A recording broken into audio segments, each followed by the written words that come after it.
Hello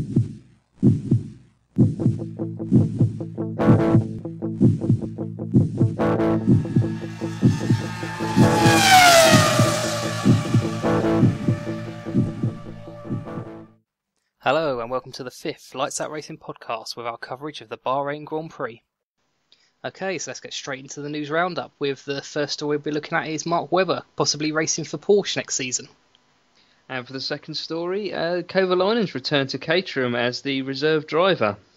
And we'll have a look at the grid penalties handed out at the last race. Were they a bit harsh? Okay, so reports suggesting that Webber has signed an initial agreement to drive for Porsche next season. Do you think there's any truth in that? Yeah, I think there could be at least a grain of truth in it. He's got to be looking elsewhere. I think I can't see that Mark Webber's thinking he's got a long-term future at Red Bull anymore. I don't know if you agree with that, but would he move to a smaller team, or would that be pointless after being at Red Bull? Well, I don't know, mate. I mean, that's my best Webber impression, by the way. It seems to be what he always seems to respond with at the moment, and I think on that basis, I think he's been quite coy. I just think he's whether he's using that rumour just to see what sort of interest is available. I don't know, or whether it's just a tabloid ruse, but. I think he's said afterwards, though, hasn't he, that I think he's been reported as saying that he feels he's got an F1 future as well. So perhaps it is still a bit of an open book for the time being, and to see what sort of interest within the F1 grid he might create. I think the problem he's got now is that after Multi-21 Gate, as it's now infamously become known, that he's possibly questioning whether he enjoys Formula One anymore and actually racing in it. And I think when he was right up the front in the lead in 2010 and obviously was just pipped by Vettel at the post to that one, I don't think he's going to get that chance again. I think his time to actually take the championship has passed. He knows that, and whether he's going to carry on with that now, I don't really know. Here's a question then. Based on the fact that, as I understand it, Alonso tweeted the romantic dinner he had with Webber and then promptly took it down as to, could he go to Ferrari next season? A definite possibility. But again, I suppose still being a championship-winning car potentially, wouldn't he? That's his chance to, And anyone that drives for Fernando Alonso has definitely got to know how to be a good number 2 driver, definitely. But yeah, would Webber sort of agree up front to say, agree, I'll be a number 2, considering he's, a lot of people could think or do think that he already is at Red Bull. So yeah, that's what I think the problem is. I don't think he seriously considers himself a number 2 driver. I think he thinks that the reason he's set back in the Red Bull team is he doesn't get the support of the team. So it does make me wonder whether he would actually go to Ferrari under them same kind of terms, because it's obvious that the leader of that team is Fernando Alonso, so he's going to have to come behind him, especially with Alonso being in the team longer and being more established as well. Webber's actually got to go and establish himself, so we can't forget that Red Bull was Webber's team, if you like, before it was Vettel's team. He come in and ousted the longer standing driver of Webber, so. And of course the roles are then reversed. Then if Webber does go to Ferrari, he then has to get his foot in the door there, basically, and he has to work his way up, and I think he'd be starting from too far back to be able to overturn Alonso, so I'm not totally convinced he'd want to do that. Would he even go backwards? Because I don't know, I mean, I'm sure there's loads of examples, but I can't obviously think of too many drivers that have evidently gone backwards in teams in terms of development cycle. You could say, Hamilton, based on what we knew at the end of last season, potentially a backward step to go forwards later on. Kovalainen? Yeah, that's a good point. To get a receipt, but there would, as you say, would Webber do that? I think that it's the bottom line that it's going to come down to is, does he still enjoy racing in Formula One enough to take that step backwards? If he wants to be, his only goal now is to win a championship, and he's not really enjoying it to its full potential, I think he'll leave and go somewhere else. But if he still is enjoying it, as he has done throughout his career, I think he will consider. It's like all of them. I think if they really want to race, they're like Rubens Barrichello. I think he was desperate to get a seat just because he loves Formula One racing so much. Yeah, it's hard to say really, but then he's also said he's quite into the different type of formula for cars, and as I suppose he's getting older, how much opportunity has he got to try other sports? He has been in the game a long time. Over a decade, and this might be a time. So it sounds very much like it's in the balance, and I think I personally feel if he's not going to get the interest of any of the other top teams, I tend to agree. I think he may look to go elsewhere. Yeah, I don't think he definitely doesn't want to be going too far back. I think it'd have to be one of the front midfield teams that would tempt him to stay, I think. Okay, so we mentioned Kovalainen, and for this race he's returned back to Caterham as their reserve driver. Is this maybe a little bit of him crawling back there after parting on not the best of terms last year? Yeah, it's hard to say who's most embarrassed, I think, with the team, really, because I do wonder what the objective is, really, about what Kovalainen brings that clearly the other drivers aren't. Yeah, I wonder if they maybe sort of didn't realise what they had until it had left the car, and maybe he was pushing the car a bit further forward and making it look a bit better than it actually was last year, possibly. Yeah, I mean, obviously, it's they may not be particularly embarrassed, but it does seem an awkward, or suggest to be an awkward situation. And is it a case that he just gives better feedback, or they want to get his experience of last year's car? And because he'd be the only person who'd be able to compare last year's car with this year's car, because obviously with Charles Peake coming in new as well. So I suppose it's a tricky one. I don't know whether this means he's going to continue to be the reserve driver going forward. Or maybe even looking to get himself back into a race seat next year. Maybe they've done some kind of deal where if it goes well, he gets his race seat back, possibly. Times weren't too drastic. Well, weren't drastically better, though, I don't think, towards the end.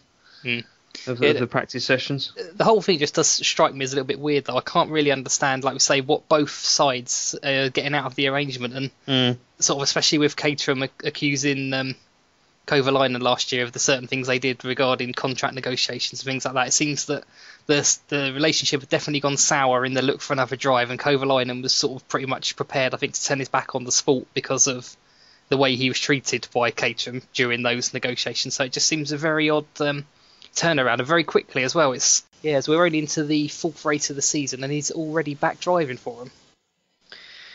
Yeah, I mean, I still fail to understand really what the objective is, other than, as I said before, whether it was just a case just trying to compare, or having a driver comparing between the old and new cars. But surely, as is evident now, if they've had the feedback, whether that then means that they will continue to sort of use him as a reserve driver, or was Kovalainen thinking that he'll just take whatever he can get, so he can sort of try and attempt to prove that he's still much faster than the drivers there, and hopefully try and get a seat.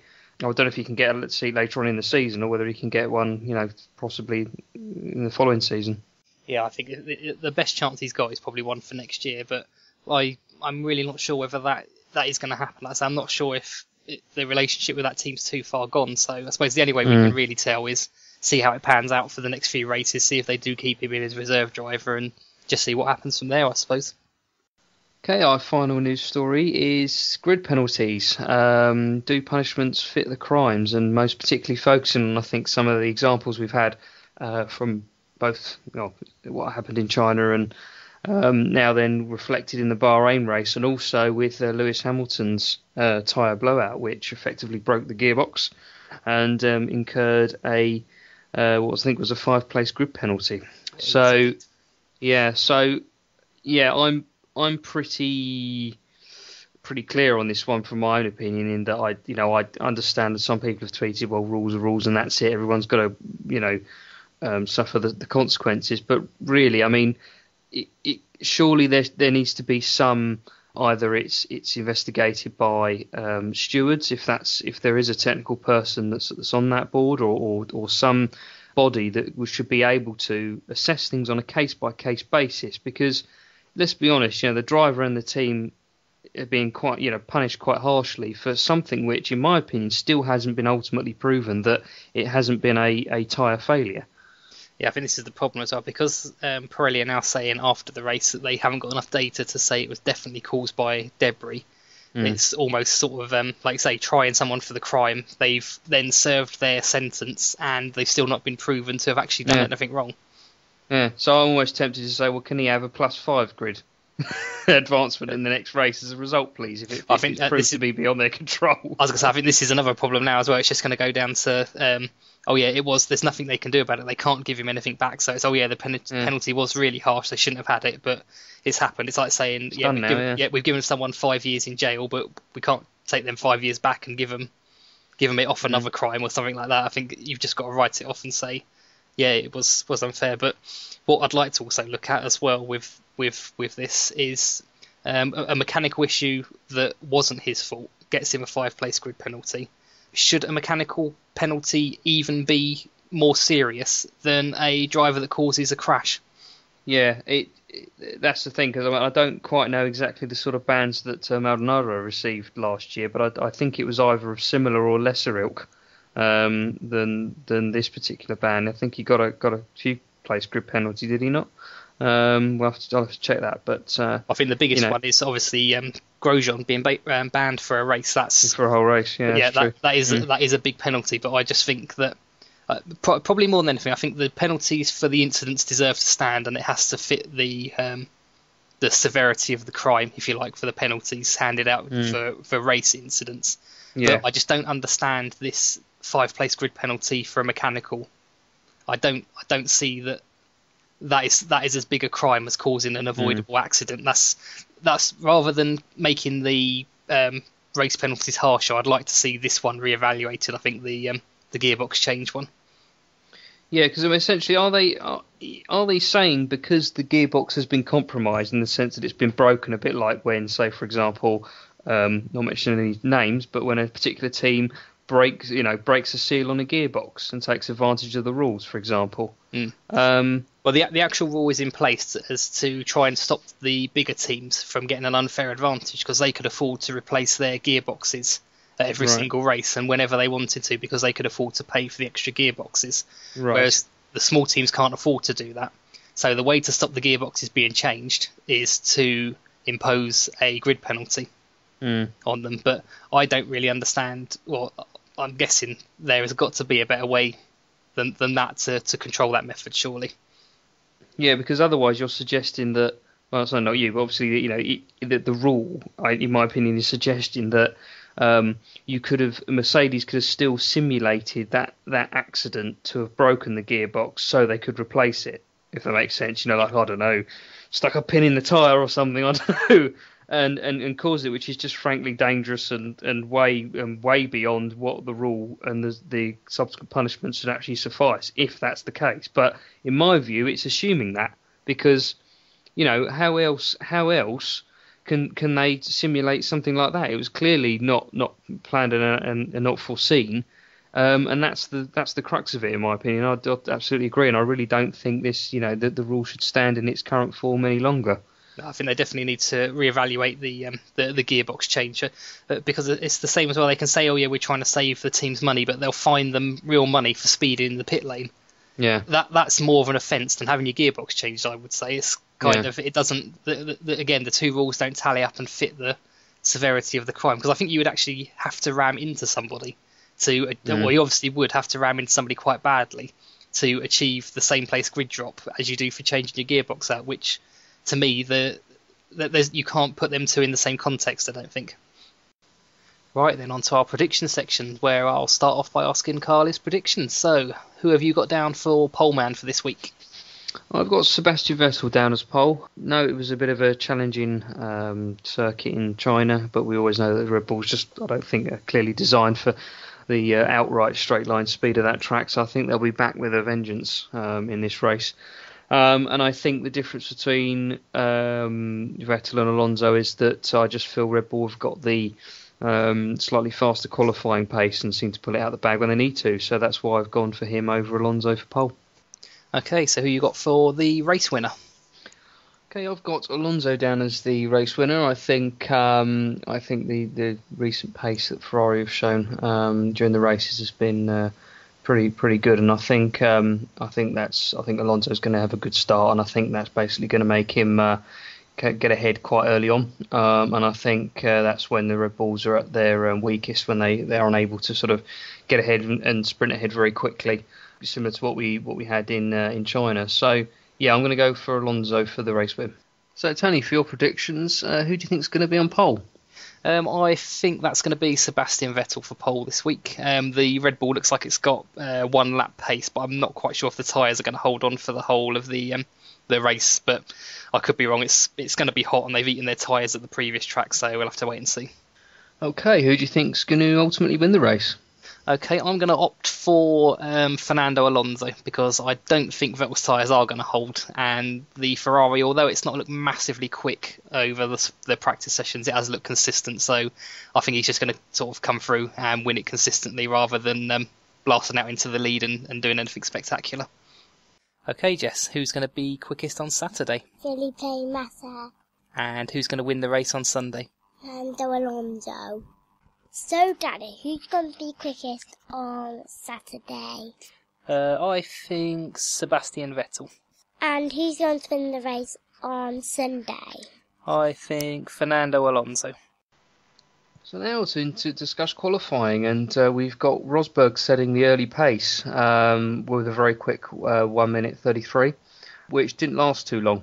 No, we had Alonso coming in with a better time than that on the hard compound tyres, which turned out to be the story of the weekend, didn't it? Whether the gap was actually that big between the hard and the medium compound tyres at the end of the day. Yeah, they seem to be struggling to understand whether I think the hards or the mediums there was a notable performance variation between the two. So yeah, I'm not sure if we really understood it fully after that first session about what was going to be the fastest tyre overall. That's it, and I think when we get onto Q3 as well, we see some of the teams actually splitting their strategies as well, don't we, to try and cover them off with still not really knowing which was the faster tyre.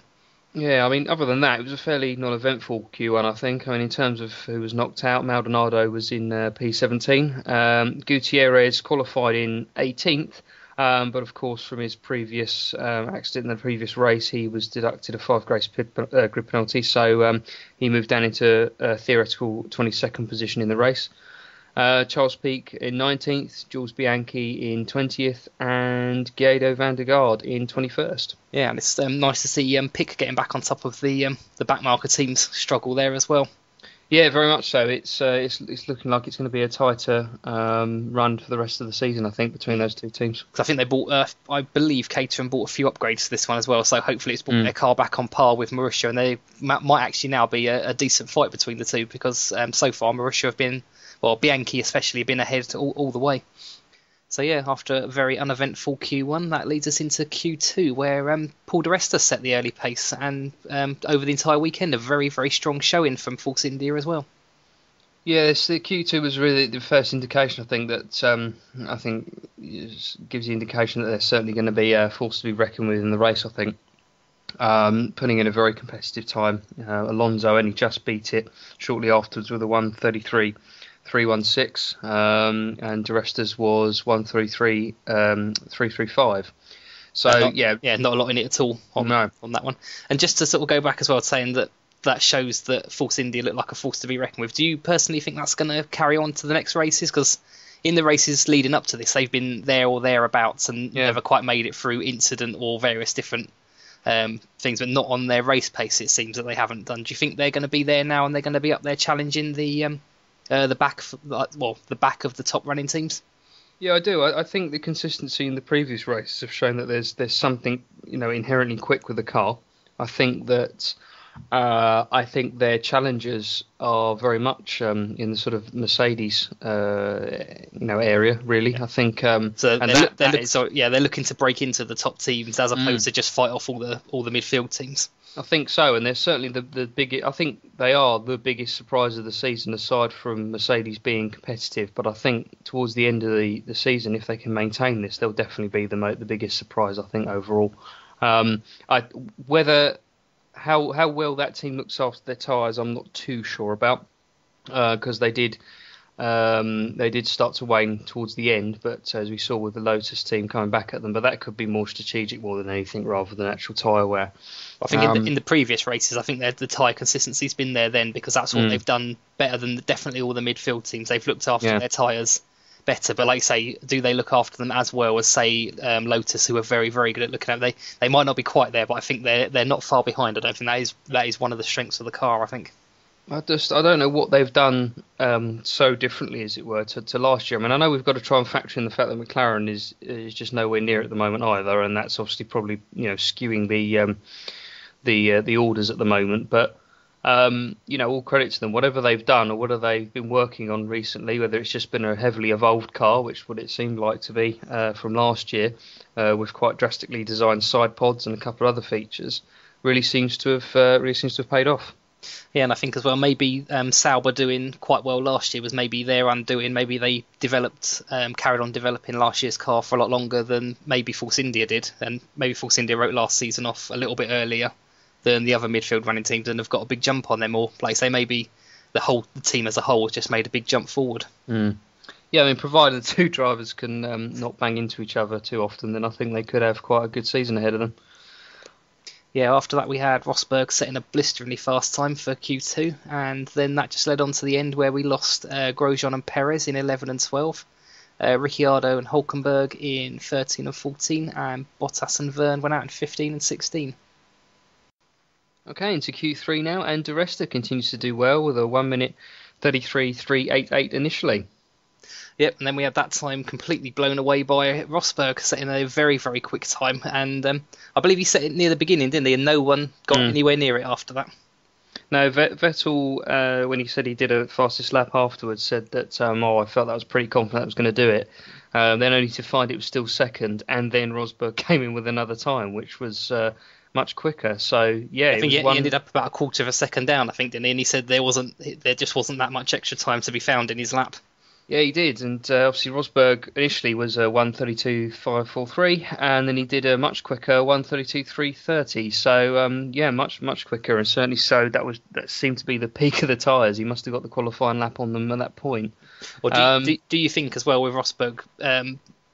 Do you think that the car is very, very quick and the tyres fade quickly, or do you think that Rosberg actually put even more of a spin on that with setting his car up for qualifying and not the race? Oh, it's quite hard to say. I think it could be both. I think, just to answer your first point, I think the car is quick. The car has clearly been designed to be one of the quickest cars out there, and it is on light fuel and fresh tyres. But I think, there could be an element, the fact that he set it up well as well, or set it up quite, because I remember him saying in part of the practice sessions that he was having quite a lot of understeers to try and save the rear wheels. So it sounds like they either managed to get a good balance, or they just pretty much, went with no understeer and just, sacrificed the race again for a good qualifying position, with the hope, I think, that perhaps some of the cars behind, like Vettel and Alonso's tyres, would also go off because they're in the turbulent air. Yeah, because I was thinking more when sort of comparing it back to sort of the McLaren of last year, where they would set their car up purely for qualifying, would go out, do very, very quick times, and obviously you've got Hamilton, who is very, very good at one lap speed anyway. It's very, very quick, so he was able to take the McLaren there, but the McLaren would always fall away in the race pace, not because the car was particularly bad, but because they seemed to have lent more on that qualifying setup. Yeah, and I think obviously with the Mercedes, I think we'll just have to see if they're able to convert still as a competitive qualifying time, perhaps not the best in future races. I think we've got the very hot tracks out of the way now, where it's notorious for the tyres going off quick. So it'll be interesting to see now as we come back to Europe and definitely slightly cooler tracks in the middle of the desert, whether their car will hold the tyres a bit better, and it might actually bring them into play a lot more along the line. There seems to be a theory that they haven't quite got the tyres. Sorry, I'll say that again. I think Ross Brawn's point, where he was saying about we got that fast time because the track started to get into a more effective operating temperature. They seem to have an idea over what that is. So we'll just have to see about, as you say, whether that's going to be a consistent, or that's going to be a bit more closer for the European seasons coming forward. So yeah, as we were just saying, that leaves Rosberg and Vettel in 1 and 2 at the front of the grid. Alonso come in third. Hamilton was fourth, or set the full fastest time, but obviously is demoted to ninth because of his gearbox penalty after his tyre failure in practice. Webber in fifth, but demoted down to seventh because of his grid place drop for his little indiscretion, should we call it, for the last race. And then we had Massa and Di Resta at 6 and 7. Sutil, Raikkonen and Button squeaking into the top 10. Okay, so that leads us into the race where we had Rosberg managing to maintain his lead off the line, but that didn't last very long, as within a lap or two he'd been overtaken by Vettel, who was going for it very aggressively. Yeah, Vettel said at the interviews after the race that it was absolutely crucial for him to get ahead as quickly as possible, which, although they'll never admit this, I think is to preserve the tyres as much as possible, because I think Red Bull very much realised and very quickly that, well, especially with their car, but I think to a certain extent quite a lot of other cars use up their tyres a lot more when they're in turbulent air behind the other cars. I think Red Bull, the whole design of the car is based around them being out in front all the time, so they don't actually factor in that turbulent air when they're doing the designs of the car, I don't think, and that's why Vettel is so good. When he's out in front in turbulent air, the design of the car's working perfectly and he's just able to pull away into the distance, whereas I think if he's behind any other car at all on the grid, he, like I say, will either eat the tyres or he'll fall back very quickly into the other cars because it's just not reaching the potential. Do other teams design the cars? Probably sounds like a silly question, really, but do the teams for sort of develop their cars to handle straight line speed, or do they also factor in the level of turbulence they could be suffering on race by race? I think it's a little bit of both with that, because you've got to factor in like drag and things like that, whereas you're creating downforce. If you're going to have your car glued to the road in the corners, it's not going to go as fast in a straight line because it's generating that drag that's slowing the car down. So you've got a little bit of both.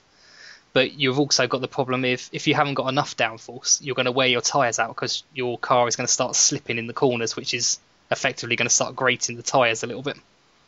But yeah, I suppose what I'm thinking of is if the turbulent air, though, if the car is designed to try and best deal with that turbulent air as efficiently as possible, does it make it necessarily slower in a straight line? I don't think it's a design thing. I don't think you can design for turbulent air, because you can never predict the way the air is going to come at you with the turbulent air. It's exactly that. There's no formula for predicting what it's actually going to do. So cars that maybe haven't got as much downforce aren't going to suffer as much because they're not making the most of the good conditions like the Red Bull are.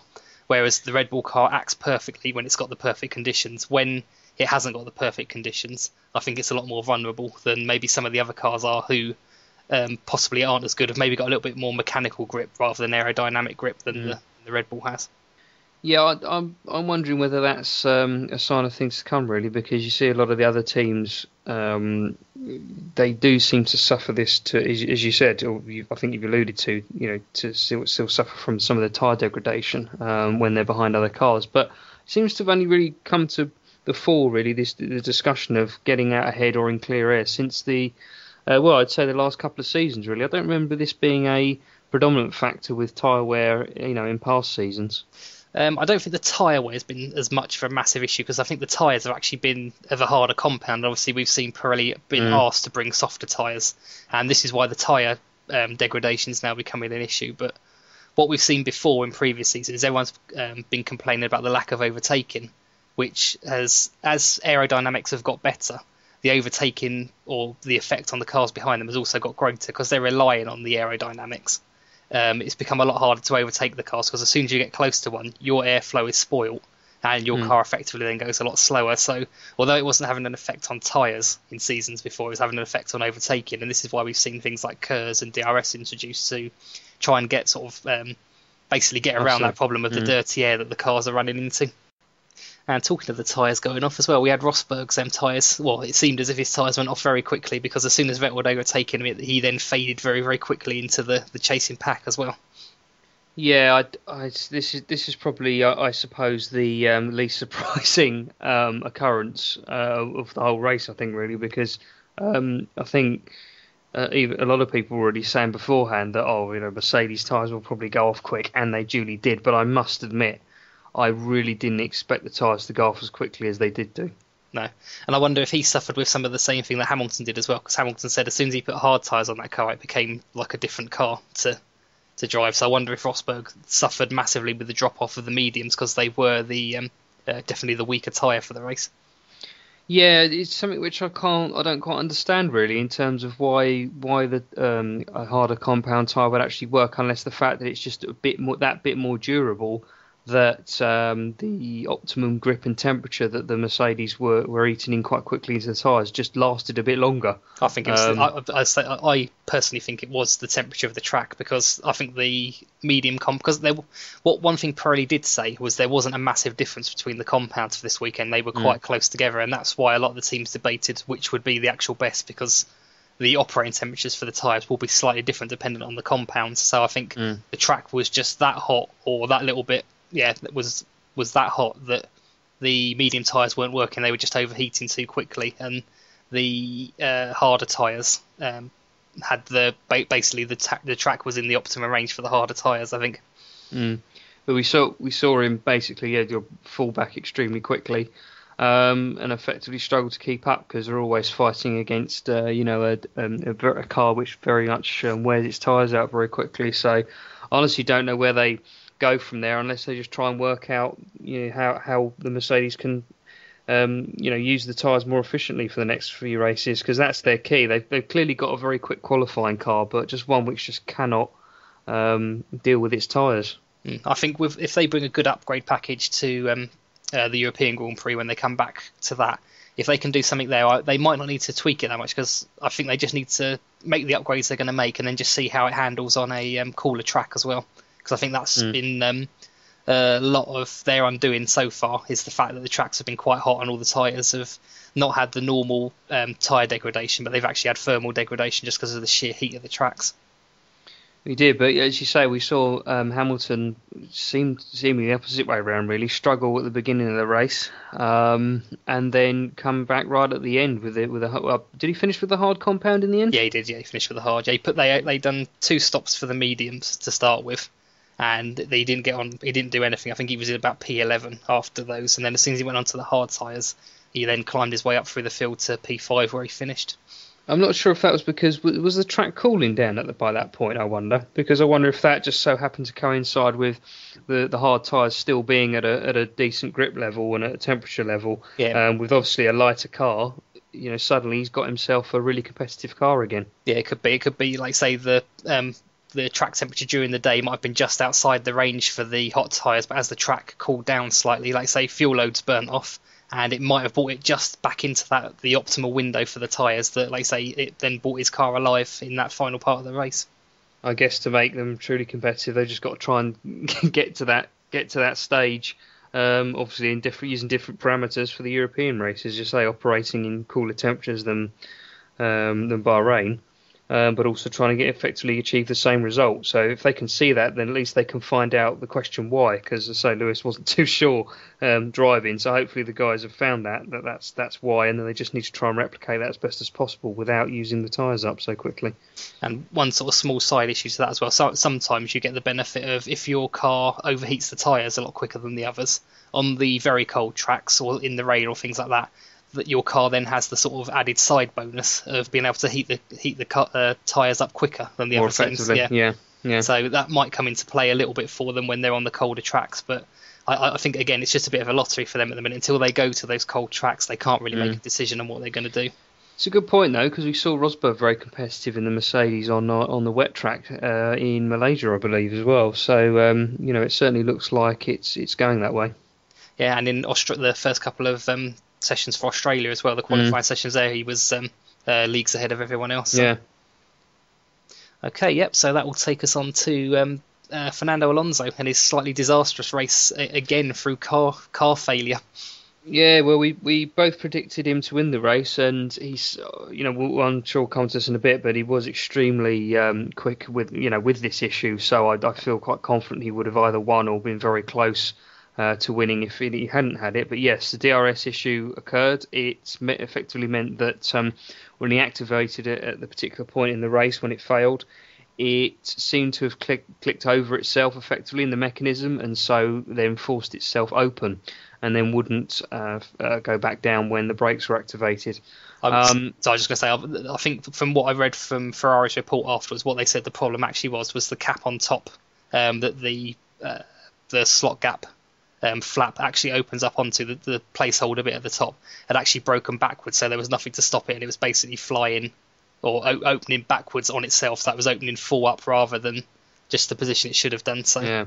So it was a complete, right when it was open. No, that was it. No, it was a complete failure. There was no way that was going to come back. It had actually broken the holder off at the top. So yeah, which makes it more bizarre though that they bring him into pit, and I think he could have made it back onto a podium otherwise, and then they roll him back out and he activates the DRS again. Yeah, it seems quite a strange call. I know a lot of people said that was a terrible move from Ferrari to not tell him that he couldn't use it, but to me, I would have thought that maybe he wasn't aware of what the issue was, and maybe it was a miscommunication. That they didn't. Perhaps the fact that they just didn't make it very, very clear was the problem. Would they have known at the pit that was the problem, or did they kind of perhaps thought, oh, he just got a little bit stuck, we'll try it again? No, I think because they actually did. Well, what I can remember seeing of the first one of the mechanics or whoever it was actually in charge of fixing it, for want of a better word, was actually hammering down with his hand. So they must have known at that point that it was broken. Yeah, very bizarre, because that effectively meant he had to come in again. After that, he then had to fight the rest of his race with no DRS effectively, and it certainly just shows how competitive the Ferrari still is, though, to still achieve the position they did. And I think he would have definitely been in there with a fight at the end, I think. Yeah, very much so. And I think when we get to the point in the next few races, I think we'll see them come back. I mean, finishing 8th as he did this time round, with no DRS, with multiple pit stops that he wouldn't have planned for, shows that they do have a strong car. Although Felipe Massa finished 15, but of course he had his tyre issues. Yeah, two punches. And just to sort of go back very slightly to Fernando Alonso as well, I think you've got to have a bit of a shout out to him to have actually got the car back to the pits twice with the DRS flap actually open, because the amount of downforce that would have taken off his rear tyres, that would have been like driving a skid car around, I should imagine, with just no weight on the back end at all. So hats off to him for actually getting the car back twice with the DRS stuck open. Very much so. Okay, so as we've already briefly mentioned, I suppose back onto Massa's punctures. We've seen, or I think we saw in practice, didn't we? Lewis Hamilton's rear left come away, looked like a sidewall rip, and we saw 2 punctures for Massa as well, which again made it very difficult for him to get any kind of result this race. This, I feel, is more obviously inflicted in terms of the tyres and the debris, but we haven't quite seen a clear answer yet from Pirelli as to why it happened. I mean, debris seems to be the most vocal reason, but nothing's truly been quite confirmed yet. No, I've been keeping a close eye on this one to see what Pirelli are going to say, and they've or what they're going to conclude from the results of whatever data they've taken back with them. And they've concluded now that it looks like Massa's were both caused by debris, but the Hamilton one is still under investigation. They're still not completely ruling out what that one was. So yeah, and some of the quotes have been to say that the debris caused the tyre to heat up, but it is concerning the fact that it does seem that the tyre seems to rip from the sidewall. And normally with punctures you see the carcass sort of flaps around if it's a middle puncture, for example, and then comes off. But this clearly tears at the sidewall. Yeah.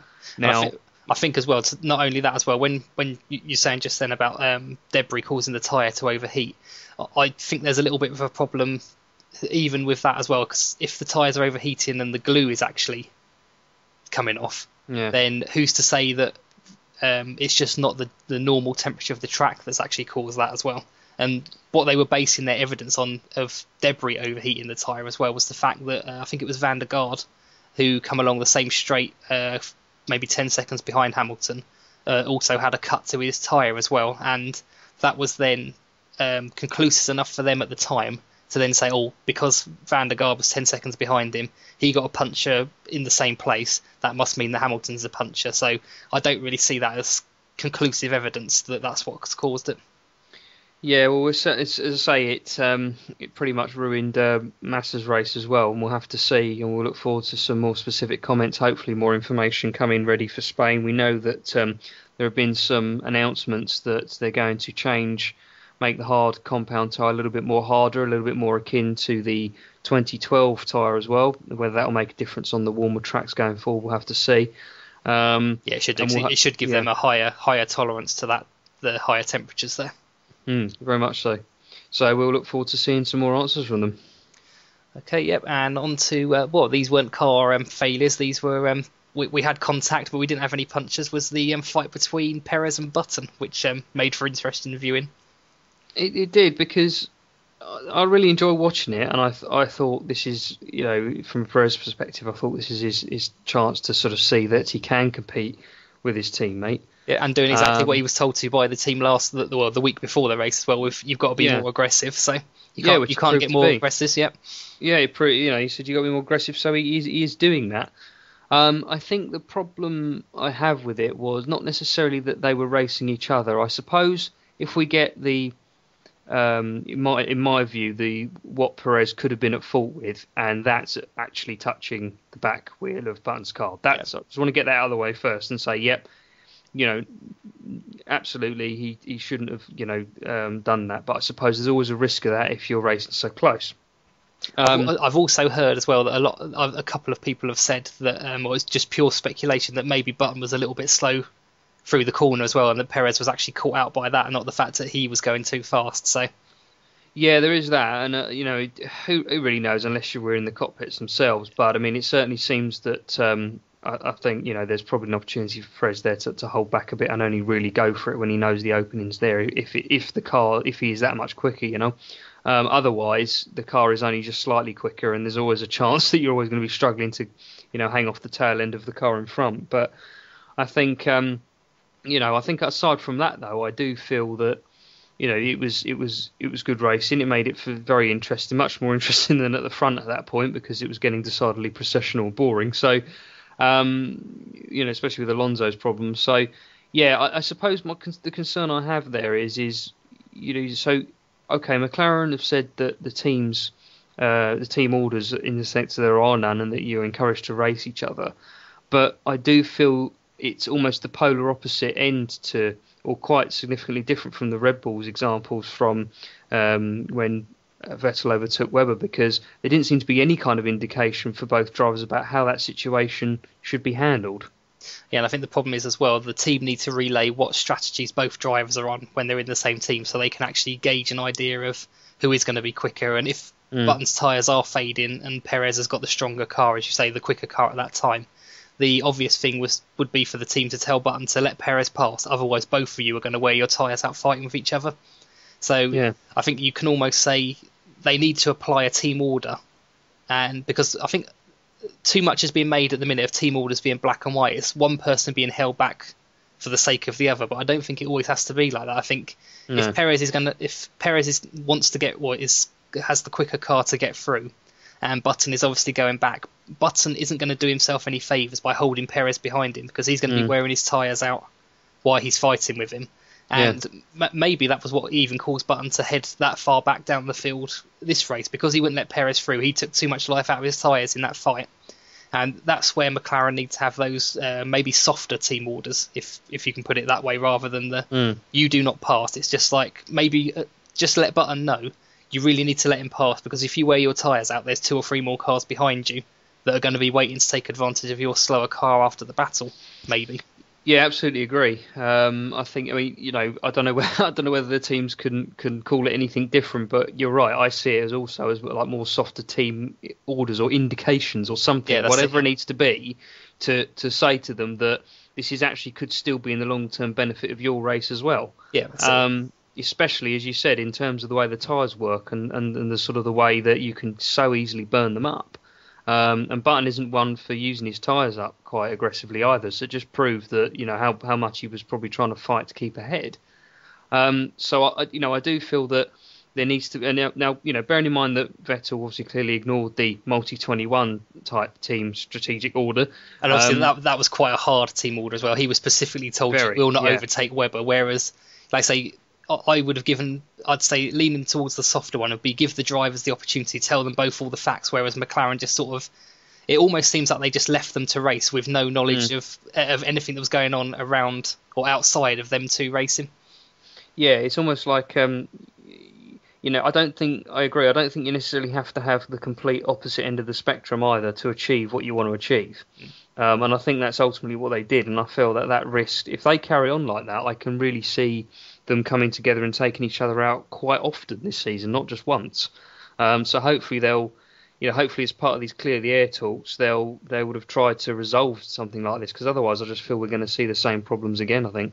Yeah, and I think as well, a lot of people have said in previous years, a lot of the comments around McLaren not winning titles for a long time is the fact that they won't pick a clear driver as the winner. And a lot of people have said if McLaren had made Button back Hamilton when he was further ahead, and maybe vice versa in different things, rather than just letting them race, that they may have actually had more drivers and possibly constructors titles as well if they had actually imposed those softer team orders. Because at the end of the day, the team needs to do what's best for the team, and having two drivers that are 5th and 6th with worn out tyres is far worse, in my opinion, than having the order reversed, basically having 6 overtaking 5 and then just both going on and keeping their tyres intact from the cars behind them. So it's sort of the greater good of the team is what's at stake, and that's what I think McLaren need to get a hold of and realise it's not all about telling one driver to stay back. It's about managing the whole situation, which they don't seem to be able to see that bigger picture. Yeah, we'll certainly see if anything's been learnt in the next race. Okay, moving now on to Paul di Resta's performance, which I think is worthy of note. I think he qualified very well, and that actually converted into the race, but was so close to actually being a podium, but sadly it wasn't to be. Yeah, I think that's it. And it was, again, he was aiming for a 2-stop, wasn't he? And he ended up doing a 3-stop. Yeah, that seemed to be what I remember as well. They were reacting to what was going on around them, and I think they found after the second stint it wasn't quite going to happen, so pitted again, but then found that those tyres just fell off too quickly in reaction, or I should say in contrast to what Lotus were doing. So I don't think it was necessarily a Force India error. I think it was more just a case of they had their game plan, as you say, for a 2-stop, went 3-stop, but then found that Grosjean then just had the fresher tyres at the end, and it made such a massive difference. And I think it was Martin Brundle that said, if I'm remembering it correctly, that the problem with where they brought di Resta in was neither a 2-stop nor a 3-stop. It was kind of right in the middle of both, so he wasn't really covering anybody or reacting to anybody. It was a bit of a no man's land for the time that he pitted, I think. Well, that's a fair point, actually. And that's probably the one thing which perhaps Force India could perhaps learn from. Either stick to the strategy, or because as you say, because as we could see, that third stop was kind of in between and turned out to be too long to try and keep that position.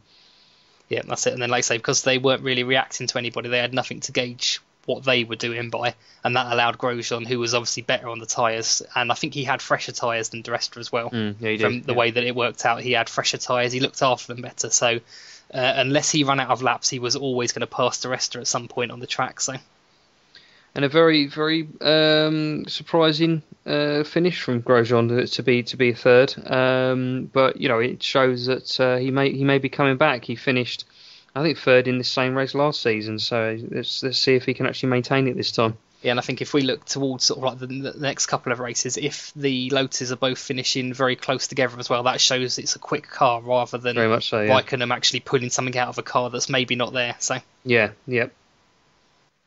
Okay, moving on to our technical section now, where due to the fact that there's obviously been quite a lot of tyre debate in the news recently, we thought we'd just explain a little bit about tyres and their allocation over a weekend.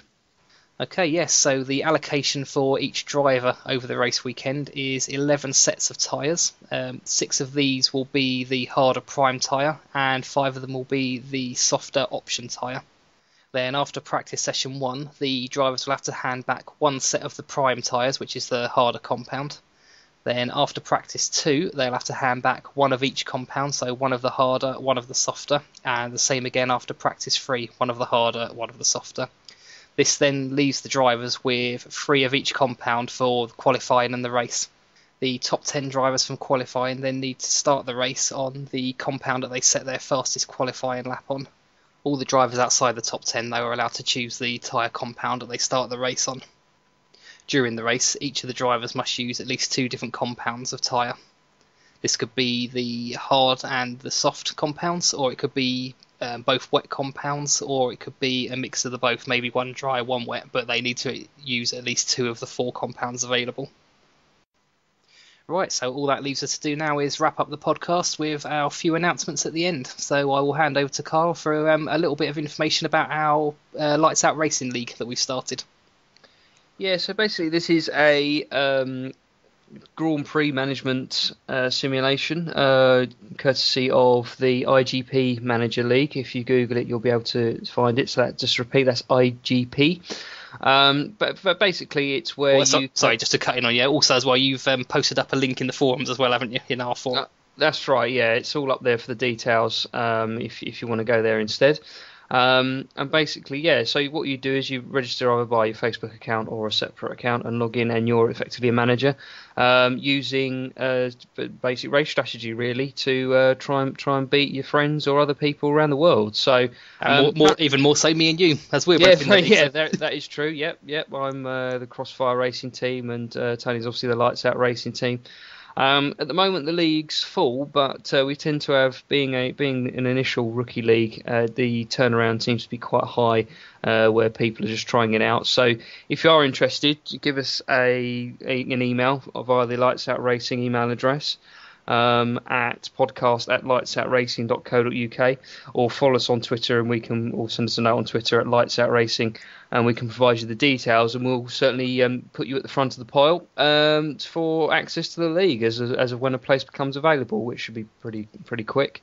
Basically, the races tend to run at every Wednesday and Saturday at the moment, for a couple of months at a time to represent an entire season. But any more details, don't hesitate to give us a shout.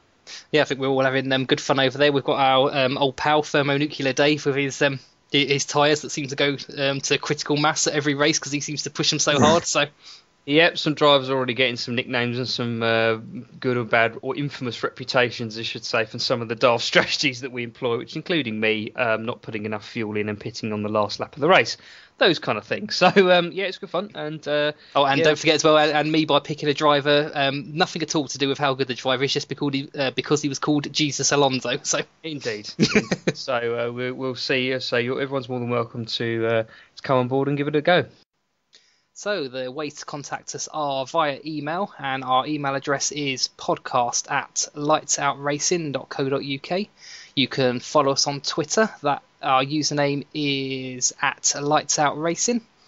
And also at the minute we're possibly looking at the idea of maybe getting some t-shirts with the podcast logo on there, but we'll keep you more up to date as we have more news for that. And the other way to get in contact with us is over at our forums, which is live now at www.lightsoutracing.co.uk. So in the now usual finish to the podcast, I'll leave you with our outtakes. Yeah, I mean, it's I don't know. I don't know. Start again. Sorry. I know where I'm going to go with this, though. Where's the question? I didn't know you were going to wait for it there. The first story we'll be looking at is Webber possibly competing for Formula. What is he doing? Oh, God. I'm probably going to go for Sebastian Vettel on this one, I think. Why's that? It's hard to say, I think. Oh, we won't bother then. So, for your race predictions now, Tony, who do you think's going to be on pole? I think Fernando Alonso is going to be on pole.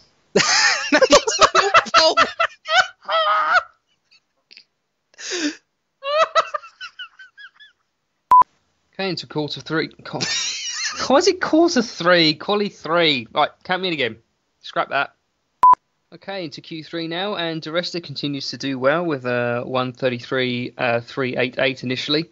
So yeah, good signs there. But then Rosberg blists. Right, so that leads us into the race where we had Rosberg getting he managed to pull away in first, but he desperately managed to. Right, so that leads us into the race where Rosberg managed to keep his lead away from the start, but he only managed to hold. Okay, so in terms of the top 10 positions, we have Jenson Button in 10th, Nico Rosberg 9th, Fernando Alonso Okay, yes. Done it again. Even worse.